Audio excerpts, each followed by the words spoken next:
ध्येय टीवी के daily MCQ कार्यक्रम में आप सबका स्वागत है और मैं हूं विवेक ओझा। इस कार्यक्रम में हम आईएएस, पीसीएस और अन्य प्रतियोगी परीक्षाओं के बहुविकल्पीय प्रश्नों पर चर्चा करते हैं। तो आइए शुरू करते हैं आज का पहला सवाल। डारलोंग समुदाय जो सुर्खियों में है किस राज्य का है? आपके ऑप्शंस हैं ए नागालैंड, बी मणिपुर, सी त्रिपुरा या फिर डी मिजोरम।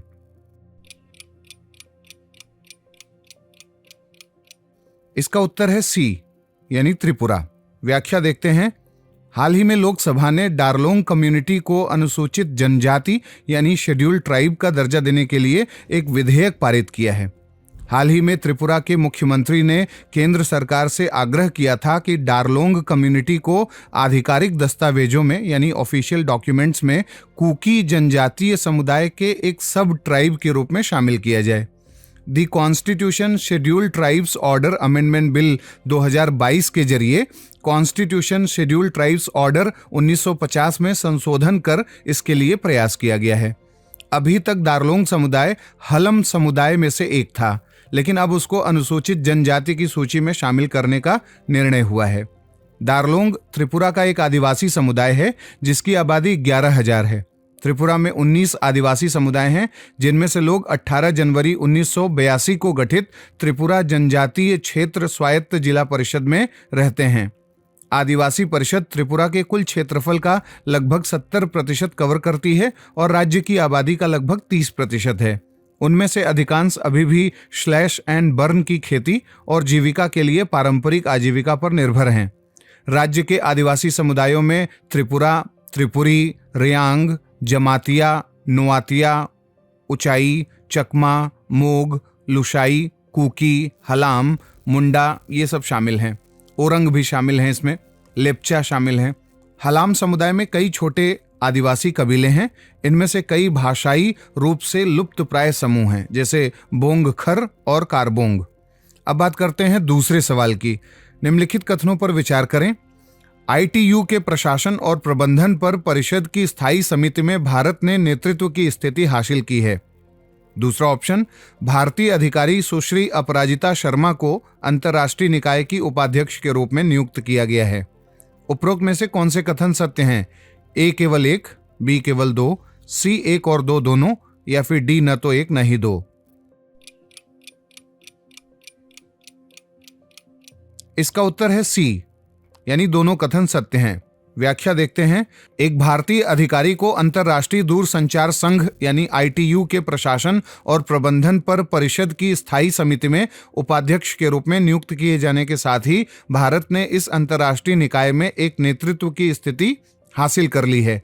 21 मार्च से 31 मार्च 2022 तक जिनेवा में आयोजित परिषद की बैठकों में अंतर्राष्ट्रीय दूरसंचार संघ ने 1995 बैच की अधिकारी अपराजिता शर्मा को प्रशासन और प्रबंधन पर स्थायी समिति के उपाध्यक्ष के रूप में नियुक्त करने की घोषणा की है। अपराजिता शर्मा वर्ष 2023 और 2024 के लिए परिषद की स्थायी समिति की उपाध्यक्ष और वर्ष 2025 और 2026 के लिए इसकी अध्यक्ष बनी रहेंगी। सुश्री शर्मा वर्तमान में भारत सरकार में संचार मंत्रालय के दूरसंचार विभाग में उप महानिदेशक यानी डीडीजी बजट और सार्वजनिक उद्यम वित्त के रूप में तैनात हैं। वह आईटीयू की गतिविधियों में सक्रिय रूप से शामिल रही हैं और आईटीयू विकास क्षेत्र में अध्ययन समूह 2 के लिए वो एक प्रतिवेदक भी रही हैं। अब बात करते हैं तीसरे सवाल की। भारतीय भूवैज्ञानिक सर्वेक्षण जो अभी सुर्खियों में है उसका केंद्रीय मुख्यालय कहाँ स्थित है? आपके ऑप्शंस हैं ए नई दिल्ली, बी चेन्नई, सी हैदराबाद या फिर डी कोलकाता। इसका उत्तर है डी। व्याख्या देखते हैं। डॉक्टर एस राजू को 1 अप्रैल 2022 को कोलकाता में भारतीय भूवैज्ञानिक सर्वेक्षण यानी जीएसआई के महानिदेशक के रूप में पदभार ग्रहण कराया गया है। उन्होंने श्री आर.एस. गरखल का स्थान लिया है, जो 31 मार्च 2022 को सेवानिवृत्त हुए हैं। वर्तमान पद संभालने से पहले डॉक्टर राजू जीएसआई मुख्यालय में अतिरिक्त महानिदेशक और मिशन 3 और 4 के राष्ट्रीय प्रमुख के पद पर थे। जीएसआई के महानिदेशक के रूप में कार्यभार संभालने के बाद डॉक्टर राजू ने कहा है कि भारतीय भूवैज्ञानिक सर्वेक्षण देश में खनिज संसाधनों के संवर्धन के क्षेत्र में मुख्य राष्ट्रीय महत्व के कार्यक्रमों पर लगातार ध्यान केंद्रित करने और खनन क्षेत्र, उद्योग और राष्ट्रीय और अंतर्राष्ट्रीय ख्याति के शैक्षणिक संस्थानों के साथ घनिष्ठ संपर्क और जुड़ाव का लक्ष्य रखने के लिए तैयार है। अब बात करते हैं चौथे सवाल की। राष्ट्रीय डेयरी विकास बोर्ड यानी NDDB निम्नलिखित में से कहां स्थित है? आपके ऑप्शंस हैं ए राजस्थान, बी गुजरात, सी कर्नाटक या फिर डी महाराष्ट्र। इसका उत्तर है बी यानी गुजरात। व्याख्या देखते हैं। राष्ट्रीय डेयरी विकास बोर्ड गुजरात द्वारा कृषि एवं किसान कल्याण मंत्रालय के तहत राष्ट्रीय मधुमक्खी बोर्ड यानी NBB के सहयोग से 30 मार्च 2022 को मधुमक्खी मोम के उत्पादन विषय पर एक राष्ट्रीय सम्मेलन का आयोजन किया गया है, जिसके चलते यह सुर्खियों में है। यह सम्मेलन भारतीय राष्ट्रीय कृषि सहकारी विपणन संघ लिमिटेड नेफेड और भारतीय जनजातीय सहकारिता विपणन विकास संघ यानी ट्राइफेड द्वारा समर्थित था। इस राष्ट्रीय सम्मेलन का उद्देश्य मधुमक्खी मोम, मधुमक्खी पराग, रॉयल जेली, प्रोपोलिस, मधुमक्खी जहर आदि के साथ साथ अन्य उच्च मूल्य वाले मधुमक्खी पालन उत्पादों के उत्पादन के बारे में जागरूकता पैदा करना है।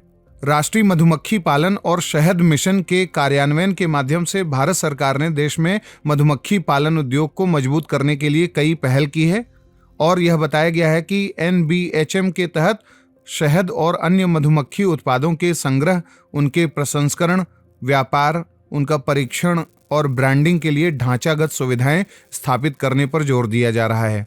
और इसके साथ ही NDDB, नेफेड और ट्राइफेड को मधुमक्खी पालन पर किसान उत्पादक संगठन यानी जो FPO हैं उनको बनाकर क्लस्टर आधारित दृष्टिकोण के माध्यम से मधुमक्खी पालन गतिविधियों को लागू करने के लिए NBHM के तहत कार्यान्वयन एजेंसियों के रूप में चिन्हित किया गया है। अब बात करते हैं आज के पांचवें और अंतिम सवाल की।